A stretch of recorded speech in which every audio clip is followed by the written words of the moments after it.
환영합니다 여러분. 자, 이번 팟캐스트 에피소드에서는요, 지난 시간의 내용에 이어서 초등학교 학생들이 영어를 공부할 때 알고 있으면 좋은 그런 팁들에 대해서 이야기 나눠보도록 할게요.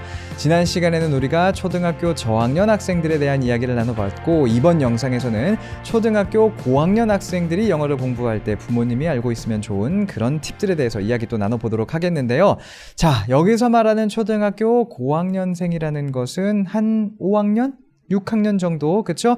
뭐 조금 다르게 한번 풀어서 말을 해보자면은 이제 슬슬 중학교 내신을 걱정하기 시작하는 그 정도 나이대의 친구들에 대해서 이야기를 나누게 될 거다라는 거 먼저 좀 말씀을 드리도록 할게요. 그리고 곧장에서 내용을 시작해 보겠는데, 맞습니다. 초등학교 고학년이 되면 이제 이 중학교 내신에 대해서 걱정을 안 할 수가 없고, 그래서 그런지 제가 평소에 가장 많이 받는 질문 중에 하나가, 저희 아이가 뭐 초등학교 때 이렇게 저렇게 공부를 좀 해봤는데 어떻게 중학교를 준비하면 좋을까요? 라는 식의 질문들이에요. 그리고 그 질문 곧장 한번 답을 드려보도록 할게요. 우리 아이가 중학교에 들어감에 있어서 그 영어 내신을 준비할 때, 여러분들이 가장 첫 번째로 기억하셔야 되는 것은 초등학교용 문법이 따로 있고, 그리고 중학교용 문법이 따로 있지 않다라는 사실입니다. 사실은 너무나 당연한 얘기예요. 그렇죠? 우리나라 말만 생각을 해봐도 중학교 때 뭐 하는 말이 따로 있고, 초등학교 때 하는 말이 따로 있고, 뭐 고등학교 때 하는 말이 따로 있고, 그런 거 아니잖아요. 그냥 우리 말은 우리 말인 거고, 뭐 나이에 따라서 조금 더 단어 선택이나 그런 것들이 바뀔 수 있겠지만서도 같은 말을 하는 거지 않습니까? 근데 뭔가 영어를 이렇게 가르칠 때, 우리 아이들에게 가르칠 때 상당히 많은 수의 부모님들이 초등학교 때 공부하는 영어는 따로 있는 거고, 중학교 때 영어는 뭔가 새로 시작을 해야 된다라는 식으로 접근을 하신다는 거죠. 그래서 다시 한번 말씀을 좀 드리고 싶은 거예요. 초등학교 때 배우는 문법이 따로 있고, 중학교 때 배우는 문법이 따로 있지 않다는 겁니다. 제대로 공부를 해놨다면, 초등학교 때 제대로 영어를 공부를 해놨다면 그게 자연스럽게 중학교 내신 영어로 이어지게 되어 있다는 거죠. 근데 여러분들이 제가 한번 생각을 해본 거예요. 왜 그럼 초등학교 때 영어와 중학교 때 영어가 이렇게 분리가 된다라고 생각을 하시냐면, 왜 그러겠습니까? 우리 아이가 뭐 초등학교 때 학원 다니면서 영어 잘한다라고 선생님들이 말을 해줬단 말이죠. 근데 중학교 때 딱 들어가니까 시험 점수가 안 나오는 거예요. 점수가 이제 뒷받침이 안 되니까, 초등학교 때 우리 애 영어 잘했는데 왜 중학교 때 가서 영어 시험 성적이 안 나오지? 초등학교 때 영어는 초등학교 때 영어인 거고, 중학교 때 영어는 뭔가 새로 해야 되는데 내가 그 흐름을 놓쳤기 때문인 거구나. 이런 식으로서 말하자면은 어머니가, 보통은 이제 어머니가 또 많이 이렇게 신경 쓰시니까 자책을 하시면서, 그래서 이게 뭐 이렇게 사람들에게 전해지면서 초등학교 영어와 중학교 영어가 분리되어 있는 건가 봐, 요런 어떤 말하자면 오해가 생긴 게 아닌가라는 것을 제가 한번 생각을 해봤는데, 이게 이제 곧장에서 제가 오늘 여러분들에게 설명드리고 싶은 두 번째 어떤 그런 내용과 연관이 있어요. 보세요.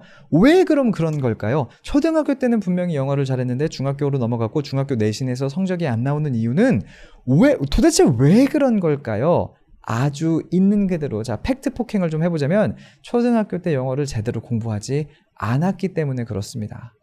초등학교 영어와 중학교 영어가 분리되어 있는 게 아니라, 초등학교 때는 영어를 뭔가 보여주기 식으로, 꼭 다 그런 건 아니지만 뭔가 문장을 그냥 외운다든지 이런 상황에선 그냥 이렇게 말하는 거야 라는 식으로 보여주기 식으로 공부를 한 건 거고, 그래서 얼핏 보기에는 잘해 보이나, 그리고 뭐 학원 선생님들이 될 수 있고요. 어쨌거나 그런 사람들이 잘한다고 하니 부모님 입장에서는 그냥 그 말을 믿어버린 건 거죠. 근데 내실이 없었던 거예요. 이런 문장을 말한다고 했을 때 이 문장이 왜 그래서 이런 뜻을 갖게 되는지에 대한, 모르겠네요. 뭐 문법적인 지식일 수도 있고, 아니면 어휘력 자체도 굉장히 그냥 한계적인 어휘를 가지고 그걸 그냥 이것저것 활용해서 역시나 뭔가 잘하는 것 같아 보이나 실질적인 내실은 없었던 그런 상황에서 중학교로 넘어왔고, 공부하는 영어 자체가 바뀐 거라기보다는 이제 실질적으로 영어 실력을 측정하는 그 시험의 수준이 바뀐 거죠. 그러니까 시험이 조금 더 구체적으로 정말 네가 영어를 아는 게 맞아라고, 그쵸? 구체적으로 질문이 들어오기 시작하다 보니 뭔가 그냥 내실이 없었던 영어가 탄로나게 되기 때문에, 그래서 이제 이게 결과적으로는 초등학교 때는 영어를 잘했는데 중학교 가서는 성적이 안 나와요 라는 상황에 맞닥뜨리게 된다라는 거예요. 자, 여기서 그러면 우리가 짚고 넘어가야 하는 게, 그러면은 초등학교 때 영어를 그래서 우리 아이가 제대로 배우고 있다는 것은 어떻게 확인할 수 있을 것이며, 만약 제가 지금 말씀드린 것과 같은 상황에 이미 처해서, 그래요, 초등학교 때 영어 잘한다고 생각해서 방심을 좀 했더니 중학교 때 성적이 안 나오네요. 그러면 이것들을 어떻게 해결해야 될까요? 라는 질문들을 아마 여러분들 갖게 되실 것 같은데, 자, 각각 한번 답을 드려보도록 할게요. 먼저는 초등학교 때 우리 아이가 영어를 제대로 공부하고 있는지는 어떻게 확인할 수 있을까? 라는 질문에 대해서 이야기를 나눠보도록 할게요. 사실 그리고 이 질문의 어떤 그 의도는, 그래서 우리 아이가 중학교로 넘어갔을 때 뭔가 그런 수준 차이를 무리 없이 극복할 수 있도록 어떻게 하면은 그 기반을 닦아줄 수 있을까요?가 결국은 뭐 핵심이겠는데, 자, 이것은요, 사실 제가 1대1로 상담을 해드리자면 가장 확실한 것이겠으나, 어느 정도는 어머니, 그리고 부모님의, 그쵸, 아버지를 포함해서 부모님의 관심이 필요한 부분이다라고 말씀을 드리고 싶어요. 예를 들자면, 아이가 학원도 좋고요. 아니면 뭐 온라인으로 이렇게 강의를 들은 것도 좋고요. 자, 혼자 독학을 한 것도 좋습니다. 그리고 학교에서 배운 내용도 좋으니, 이제 뭘 배워왔는지, 그래서 뭐 말하자면 아이가 어떤 문장을 뭐 이렇게 말하고 한다 치면 그 문장이 어떤 뜻이며 그 문장을 활용해서 이런 말도 할 수 있는지 등등을 조금 그냥 물어봐 주심으로써 아이가 단순히 그 문장을 외워서 앵무새처럼 따라 말하는 것인지, 아니면은 그걸 제대로 이해해서 활용할 수 있는 기본기까지 쌓아가고 있는 것인지를 좀 확인을 해주시는 게 중요하다는 말씀을 드리고 싶어요. 그리고 또 이런 이야기를 드리면 많은 부모님들이 어떻게 받아들이시냐면, 결국은 그럼 내가 영어 공부를 해야 되는 거네 라고 생각을 하시게 되는데, 자, 어느 정도 그 생각이 맞기도 하고 틀리기도 하다는 것을 좀 말씀드리고 싶어요. 무슨 말이냐, 어머니가 영어를 잘 알아서 어머니 자체가, 어머니 스스로 우리 아이의 영어 실력을 판단할 수 있게 되면 사실 그게 가장 좋죠. 그렇게 되면 이 걱정거리가 사라지는 건 맞습니다. 근데 그러려고 어머니가 그럼 또 영어를 공부해야 하냐면 그렇진 않고, 결과적으로는 아이와 소통을 하는 게 중요하다라는 것에 저는 사실 초점을 좀 맞추고 싶어요. 아이에게, 그래서 네가 공부를 뭘 했으며 아이에게 그냥 설명을 해보라고 하는 거죠. 네가 날 알려줘. 네가 날 영어를 알려줘. 그래서 너 뭘 배웠고 그걸 가지고 그러면은 어떤 말들을 또 해낼 수가 있는 거니? 그리고 네가 그럼 예전에 배웠던 것과 이게 어떻게 접목이 돼서 그러면 예전보다 네가 더 할 수 있는 말이 많아진 거야? 뭐 영어가 그래서 네가 생각하기에는 는 것 같아 정도. 사실 이거 다 그냥 우리나라 말로 해도 되는 거고, 자 보세요. 아이가 그것을요 어쨌거나 설명해 줄 수 있으면 그럼 최소한의 그 아이 머릿속에는 영어 지식들이 좀 체계를 잡아가면서 쌓아가고 있구나라는 것을 우리가 판단 내릴 수가 있는 거고, 아이가 자 보세요, 뭔가 말하기를 싫어하거나 그게 정말로 그냥 귀찮아서일 수도 있지만, 여러 가지 제가 이렇게 상담을 하면서 여태까지 쌓아왔던 경험을 통해서 말씀드리자면, 아이가 몰라서 사실은 그걸 제대로 설명해 줄 수가 없기 때문에 그것에 대해서 말하기를 싫어하는 경우들도 많거든요. 근데 결국은 그것은 머릿속에 정리가 안 돼 있으니까 말하기를 싫어하는 것이다라고 우리가 판단을 내릴 수가 있는 거고, 단순히 그냥 그런 이야기를 하기를 싫어하는 것과는 또 별개로 뭔가 이야기를 하고자 하는데 그게 체계가 안 잡혀 있어요. 그냥 우리나라 말로 설명을 해주는 것만 봐도 뭔가 체계가 안 잡혀 있다라는 판단이 되시면, 우리 아이가 정말 뭔가 이렇게 앞으로의 미래를 준비하기에 탄탄한 기초를 쌓아가면서 영어 공부를 하고 있는 것이 맞나 조금 의심해 볼 만하다는 거죠. 그리고 그런 측면에서 자 넘어가서, 그러면은 이제 자 좋아요, 초등학생이 벌써 아닙니다. 이제 벌써 뭐 초등학교 6학년 2학기를 시작을 했거나 아니면 벌써 중학생이 됐는데, 그랬는데 뭔가 지금 당장 그 중학교 내신의 준비가 안 된 상황이라면 어떻게 해야 되냐. 자, 이런 상황일 때, 그리고 또 이 상황에 대해서도 저는 팩트 폭행을 할 수밖에 없는데, 뭔가 지금 당장 내신 성적이 안 따라 나와 준다라고 생각이 되시면요. 자, 첫 번째 스텝은 뭐냐면 빨리 인정을 하셔야 돼요. 굉장히 많은 분들이 이 인정을 어려워하셔서 그래서 황금 같은 시간을 낭비하는 그런 케이스들을 제가 종종 봅니다.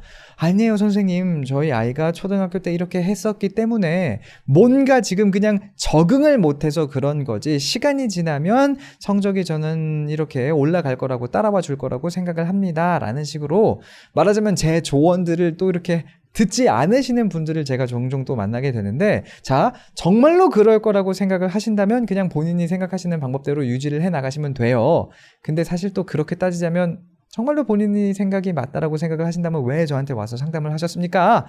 라고 저는 또 이제 반문할 수도 있는 거겠죠. 근데 포인트는 자자, 이런 경우가 흔치 않아요. 우리 아이가 영어를 정말 잘하는데, 제대로 영어를 하는데 근데 시험 성적만 안 따라 나옵니다 라는 상황은 거의 발생하지 않습니다. 제 경험을 통해서 말씀을 드리는 거예요.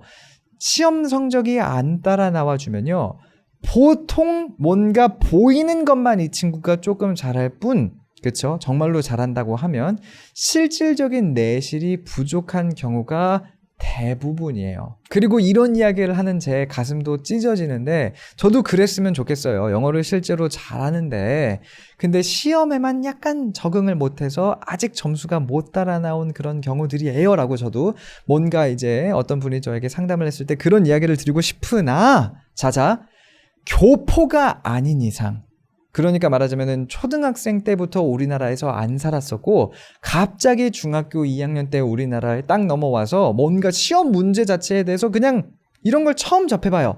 이런 경우가 아닌 이상, 이제 그리고 또 교포면은 당연히 영어를 잘할 거니까, 그쵸?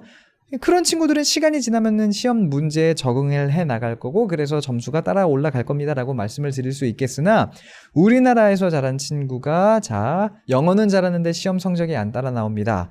근데 그게 실질적으로 뭔가 근거가 있는, 그럴 가능성은 거의 없다는 거예요. 자, 그래서 뭔가 당장 성적이 안 나오면 우리 아이의 영어 실력에 어떤 그런 문제가 조금 있을 수도 있겠다라는 것을 빨리 인정을 하시고, 자, 그리고 공부를 다시 뭔가 기초부터 시작한다고 했을 때 그래도 우리 아이가 중학생이니 중학생 문법부터 라는 어떤 그런 고정관념을 갖기보다는 아예 그냥 어디까지가 부족한 건가를 좀 전문가의 상담을 받는 한이 있더라도 확실히 파악을 하신 후에 필요하면 초등학교 4학년 때 공부했던 문법부터라도 다시 좀 시작하시는 그런 것들이 장기적으로 봤을 때는 훨씬 더 도움이 된다라는 이야기를 드리고 싶어요. 그리고 이 이야기가 정말 중요한 게, 이런 경우들을 제가 너무 많이 봐요. 자, 중학교 1학년 학생입니다. 초등학교 때 영어 공부를 얼마나 열심히 했는지와 상관없이 중학교 1학년 학생이고 어머니가 보시기에 이제 원하는 정도의 어떤 그런 영어 성적이 안 나와주는 거죠. 그래서 이제 막 과외를 붙여주고 학원도 다니고 하는데 어머니가 그래도 중학생이니 이 정도 교재를 가지고 해주셨으면 좋겠어요 라는 어떤 그런 시작점을 머릿속에 잡고 계신 거예요. 근데 이제 이 아이의 실질적인 기본기는 그 정도 수준의 교재로 시작하기에 너무나 부족해서, 오히려 어떻게 말하자면 너무 이 아이에게 높은 수준의 영어만을 계속 알려주다 보니 이 아이에게 실질적으로 필요한 쉬운 기본기를 쌓을 어떤 그런 기회가 주어지지 않게 되고, 그래서 뭔가 계속 물은 붓는데 물이 새어나가는 거죠. 계속 뭔가 알려주는데 실질적으로 필요한 정말 기초 같은 것들은 다진 적이 없어서 이 아이는 그래서 그게 무슨 뜻인지 계속 이해가 안 되고 시간은 지나고 돈은 돈대로 낭비되는 그런 케이스들을 제가 보게 된다는 거예요. 정말 극단적인 케이스는 어느 정도 수준까지도 있었냐면은, 이건 이제 제가 얘기를 들었던 케이스인 건데 이런 거죠. 막 이제 중학교 2학년 때 막 과외를 시작을 한 겁니다. 그래도 근데 중학교 2학년이니까 라고 생각을 하고 어머니가, 그리고 또 언제나 이런 욕심들이 있어요.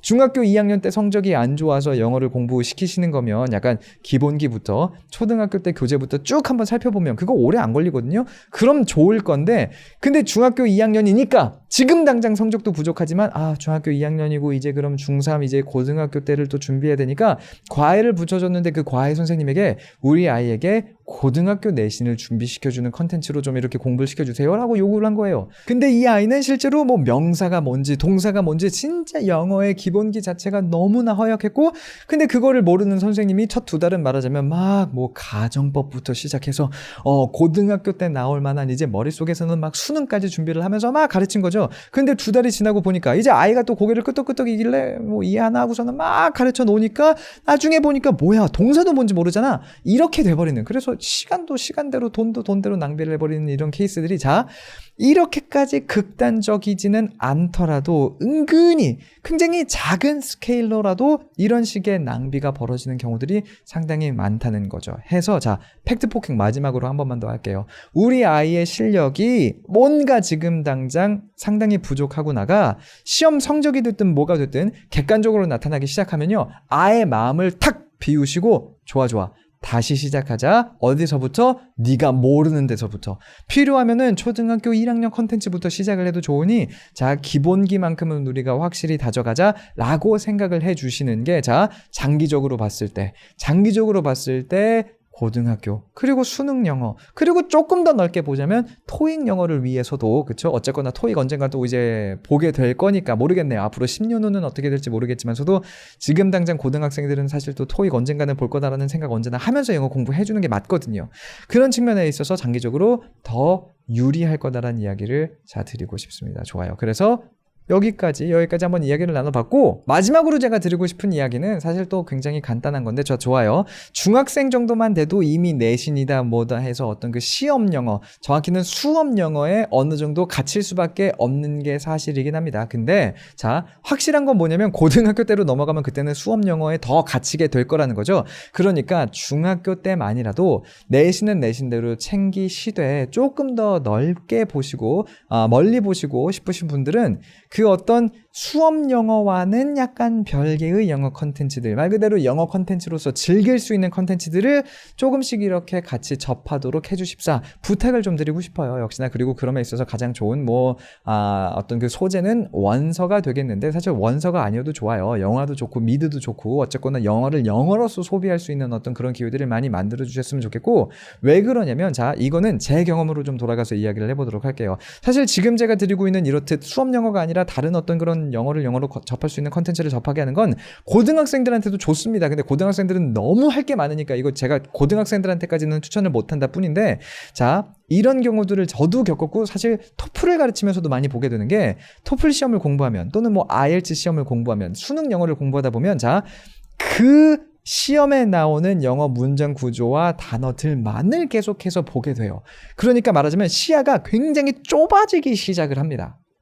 그런 측면에서 이 시험 영어가 아닌 그냥 원서 같은 것들, 아니면은 영화 속에 나오는 대사 같은 것들을 보다 보면 뭐야, 내가 공부한, 말하자면 내가 투부정사는 이렇게 나오는 거라고 공부했고, 여태까지 나는 시험에 나오는 문장 속에서 투부정사가 이렇게 쓰이는 것만 봤는데 원어민들은 이런 식으로도 이 단어를 이렇게, 이 표현을 투부정사를 활용하네 라는 걸 봐줌으로써 뭔가 좁아졌던 시야를 계속해서 이렇게 넓혀줄 수가 있게 되고, 그 영어에 대한 시야가 넓혀지면, 말하자면 가장 철학적으로 접근을 하자면, 그래, 영어도 결국은 언어인 거지부터 시작을 해서 문법적으로도 이런 쓰임만 있는 게 아니라, 그래, 이런 문법이 저렇게도 쓰이는 거고 그 중에 요게 요거구나, 그래서 이게 이렇게 해석이 되던 거구나 라는 식으로 뭔가 문법적인 것들도 시야를 계속 넓혀주면 결국 그게 내신이 됐든 아니면 수능이 됐든 그 수업 영어, 공부를 하고 있는 수업 영어에도 도움이 된다는 거예요. 고등학교 때 가서는 이제 너무 어려우니까, 고등학생들이 막 진짜로 원서를 읽으면서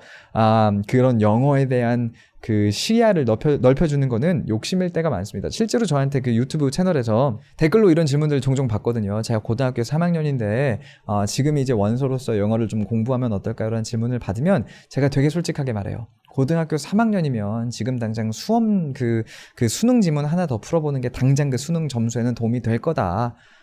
라고 얘기를 합니다. 전반적으로 보자면 영어 원서 읽는 건 사실 언제 하든 좋으나, 근데 지금 당장 수능을 준비해야 되면 그때는 수능 공부하는 게 맞아요 라고 이야기를 드리는 만큼, 그래서 지금 제가 방금 드렸던 그 조언, 그렇죠? 많은 영어 콘텐츠를 접함으로써 시야를 넓히라는 거, 고등학교 때 가서 하기는 어려우니까 그래도 중학교 때라도 해주면 어쨌거나 그게 역시나 장기적으로 큰 도움이 될 거다라는 거 자 기억을 해주셨으면 좋겠습니다. 자 이렇게 해서 간단하게요 오늘도 지난 에피소드에 이어서 초등학생들이 영어를 공부한다고 했을 때 기억을 해주면 좋은 어떤 그런 팁들 전략들 이야기를 나눠봤어요. 사실은 뭐 그 학생들 자체가 기억을 하면 또 도움이 당연히 되겠지만 그 학생들에게 영어를 가르쳐 주시는 영어를 공부하게끔 그 상황을 환경을 만들어 주시는 부모님들이 기억을 하면 좋은 팁으로서 자 이번 영상도 한번 쭉 꾸며봤습니다. 많은 도움이 되셨기를 바라겠고요. 도움이 되셨다면 자 좋아요 눌러주시고 공유도 많이 해주세요. 그리고 뭐 구독 안 하신 분들 계시면 구독도 해주시되 제가 지금 말씀드렸던 어떤 그 내용에 대해서 궁금한 게 있으신 분들 질문 남겨주시고